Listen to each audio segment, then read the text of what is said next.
असं काय बुक नाही करायचं. दोन माळा बुक लोकांच्या बांगड्याची नुकसान केली तर नाही बसायचं. तुळजापूर देवस्थानच्या परिसरामध्ये गेल्या 30 ते 40 वर्षापासून जो मातंग समाज आहे, तो मातंग समाज आपला या ठिकाणी छोट्या मोठ्या त्या ठिकाणी टपऱ्या लावून, दुकान लावून, जसे की फेरी असेल, त्या माध्यमातून आपला उदरनिर्वाह या ठिकाणी गेल्या अनेक वर्षापासून त्या ठिकाणी करतोय. परंतु नगर परिषदच्या माध्यमातून जे मोहीम राबवण्यात आली आणि त्या मोहिमाच्या माध्यमातून जे दुकानं उद्ध्वस्त करण्यात आली, ठीक आहे, अतिक्रमणाची कारवाई झाली, पण त्या फेरीवाल्याच्या जे दुकानाची जसे की बांगडे असतील, त्या ठिकाणी ते दोऱ्याचे काटे असतील, हे सर्व करून आपला उदरनिर्वाह त्या ठिकाणी जवळपास 400 ते 500 कुटुंबाचा उदरनिर्वाह चालतो.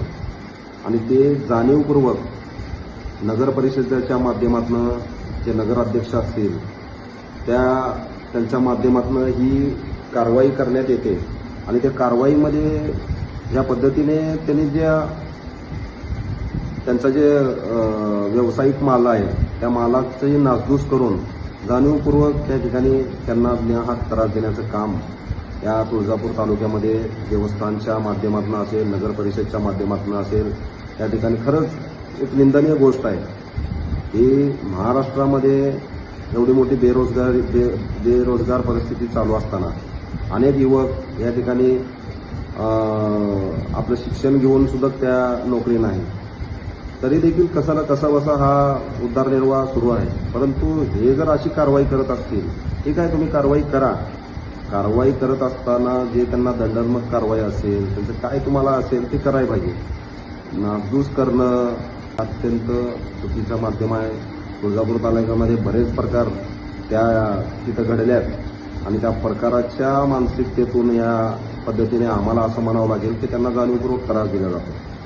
जर त्यांच्या उदरनिर्वाहाचा प्रश्न निर्माण होत असेल तर आम्ही कदापि गप्प बसणार नाही. देवस्थानला या माध्यमातून आमची विनंती आहे, नगर परिषद नगराध्यक्षाला आमची विनंती आहे की मातंग समाजाचं त्या तुळजापूरमध्ये